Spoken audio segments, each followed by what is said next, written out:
Heute bei den Lately News hat der Tschad einen $100 Millionen Kredit an Angola mit 75.000 Rindern zurückgezahlt.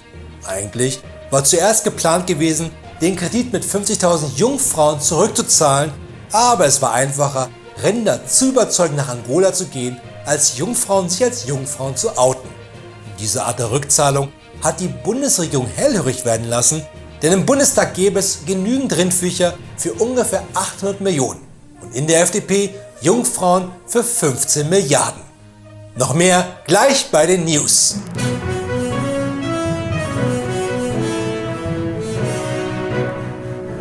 Hier ist Berlin mit der einzig wahren Nachrichtensendung dieser und der nächsten Welt. Das sind die Lately News, denn alles andere da draußen sind nur Fake News.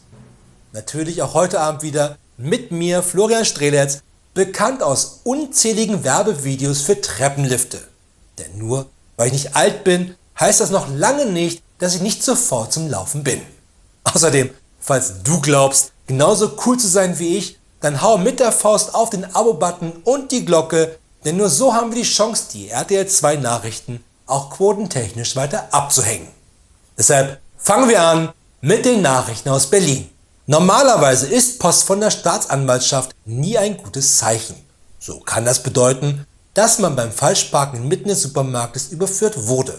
Oder es gibt wieder eine Sammelklage der schwedischen Frauennationalmannschaft im Volleyball, Handball, Badminton, Curling, Tennis, Fußball, Tischtennis, Squash und im Biathlon. Oder unzählige Vaterschaftsklagen der schwedischen Frauennationalmannschaft im Volleyball, Handball, Badminton, Curling, Tennis, Fußball, Tischtennis, Squash und im Biathlon. Oder man wird wegen 250 angeblichen Enkeltricks angeklagt und das, obwohl man nachweislich 250 Omas und Opas hat. Dass aber Post von der Staatsanwaltschaft etwas komplett anderes bringen kann, erlebte eine Frau in Berlin-Steglitz, die eigentlich auf die Zusendung einer Armbanduhr gehofft hatte, die beim Verbrechen gefunden wurde. Denn sie bekam von der Staatsanwaltschaft nicht die Uhr zugeschickt, sondern 1 Kilo Kokain, da es in der Asservatenkammer zu einer Verwechslung gekommen war. Hätte ich gewusst, dass die Staatsanwaltschaft schon Kokain per Post verschickt, ich hätte mir einen Großteil meiner 4.345 Anklagen, es war bisher ein recht ruhiges Halbjahr, echt sparen können. Währenddessen in Bielefeld. Berlin ist nicht nur bekannt für seine vielen Sehenswürdigkeiten, sondern auch dafür, ein wahrer Schilderdschungel zu sein. Nirgends darf man mehr seinen Maserati austesten, weil man oftmals nicht mehr als 120 in einer Spielstraße fahren darf. Dabei galt früher immer 120 km/h pro Reifen. Dass es aber noch schlimmer geht, zeigte sich an einer Straße in Bielefeld, an der es 161 Verbotsschilder gibt. Und die sogar nicht, weil jemand bei der Bielefelder Stadtverwaltung ein Halteverbotsschild-Fetischist ist. Wobei ich nicht ausschließen will, dass es Halteverbotsschild-Fetischisten bei der Bielefelder Stadtverwaltung gibt. Jedoch, weil Vermessungsarbeiten an der Straße gemacht werden sollten, kam es zu dem inflationären Aufstellen von Halteverbotsschildern. Denn um sicherzugehen, dass es auch jeder Bielefelder versteht, wurde in jede der 161 Haltebuchten an der Straße jeweils ein Halteverbotsschild gestellt. Dem Erfolg, dass dort wirklich keiner mehr parkte. Nur hatte Bielefeld nicht 161 Halteverbotsschilder im Keller, sondern musste diese notgedrungen an anderen Stellen in der Stadt abmachen. Weswegen nun in ganz Bielefeld außerhalb dieser einen Straße leider kein Halteverbot mehr gilt. Tja, halt Bielefeld, keine weiteren Fragen. Derweil in Dublin. Jeder hat vermutlich einen so bösen und gemeinen Menschen, dem man alles Mögliche an den Hals wünscht. Bei mir ist das bekanntlich Pierre Korybke. Und du weißt ganz genau, was du getan hast, Pierre Korybke.